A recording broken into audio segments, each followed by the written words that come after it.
আসসালামু আলাইকুম, আমি আব্দুল্লাহ। আর আজ বের হয়ে পড়লাম কারণ যাব ক্যাম্পাসে। শহীদ আবু সাইদ গেট দিয়ে ঢুকে পড়লাম। এখানে অনেক বড় একটা প্রোগ্রাম হবে।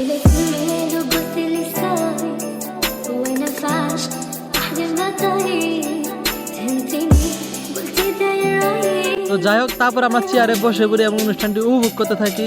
আর এরপর আমাদেরকে বরণ করে নিল তারা একটা ফুল এবং একটা গেঞ্জি দিয়ে। তারপর সবার বক্তব্য শেষ হয়ে গেলে আমাদেরকে আমাদের উপহারটা তারা দিল। আর উপহারটা ছিল অনেক অসাধারণ। কোরআন শরীফ ছিল, আর ছিল খাবারের ভিতরে ছিল একটা ফ্রুটিকা জুস, আপেল আর খেজুর, এবং সাথে ছিল একটি চাবির রিং এবং একটি কলম।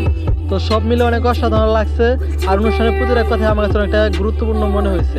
তো আজকের মতো এইটুকুই। আল্লাহ হাফেজ।